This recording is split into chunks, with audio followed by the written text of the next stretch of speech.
বাংলাদেশের রাজনৈতিক পরিবর্তনের সুযোগ নিয়ে ফের ত্রিপুরা সহ উত্তর পূর্বাঞ্চলে অশান্তি ছড়ানোর চেষ্টা হচ্ছে বলে রাজ্যকে সতর্ক করল কেন্দ্রীয় গোয়েন্দা বিভাগ। ইতিমধ্যে ত্রিপুরা মিজোরাম সীমান্তের ওপারে বাংলাদেশের জপুই এলাকায় ত্রিপুরা হামবগ্রত আর্মি নামে নতুন জঙ্গি গোষ্ঠী আত্মপ্রকাশ করেছে বলে রাজ্য গোয়েন্দা বিভাগকে সতর্ক করেছে কেন্দ্র। ওই গোষ্ঠীতে এখন মোট ৭২ জন জঙ্গি রয়েছে বলে জানিয়েছে কেন্দ্রীয় গোয়েন্দা এজেন্সি।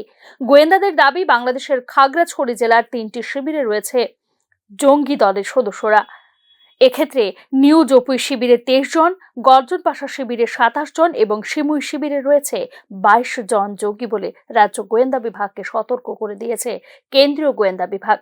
গত সপ্তাহের শেষ দিকে নিউ জপুই শিবিরের জঙ্গিরা উত্তর ত্রিপুরার আনন্দবাজার থানা এলাকার সীমান্তের ওপারে ওল্ড জপুই এলাকায় অবস্থান করছে বলে রাজ্য পুলিশকে সতর্ক করে দিয়েছে কেন্দ্রীয় গোয়েন্দা বিভাগ।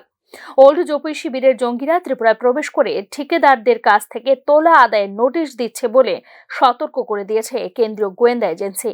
এদিকে ওই এলাকা থেকে রিয়াং জনগোষ্ঠীর কয়েকজন যুবক জঙ্গি দলে যোগ দিয়েছে বলেও জানিয়েছে স্থানীয় এলাকাবাসীরা। আগে বাংলাদেশের খাগড়াছড়ি এলাকায় ত্রিপুরার জঙ্গিদের শিবির ছিল। একসময় সেগুলি গুঁড়িয়ে দেয় শেখ হাসিনা সরকার, কিন্তু ইউনূস সরকার ক্ষমতায় এসে কয়েকজন জঙ্গি নেতাকে মুক্তি দিয়েছে।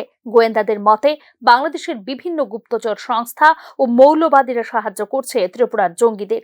এদিকে বাংলাদেশের আভ্যন্তরীণ অস্থিতিশীল পরিস্থিতির ত্রিপুরার সার্বিক অবস্থান নিয়ে ইতিমধ্যে কেন্দ্রীয় গৃহমন্ত্রীর দৃষ্টি আকর্ষণ করেছেন ত্রিপুরার মুখ্যমন্ত্রী ডক্টর মানিক সাহা। এবার ত্রিপুরা বাংলাদেশ আন্তর্জাতিক সীমান্ত বরাবর জঙ্গি গোষ্ঠীর আত্মপ্রকাশ নিয়ে কেন্দ্রীয় গোয়েন্দা বিভাগেরও এই সতর্কবার্তা যথেষ্ট তাৎপর্যপূর্ণ বলে মনে করছেন সংশ্লিষ্ট তথ্যবিজ্ঞ মহল। Bureau report, news now.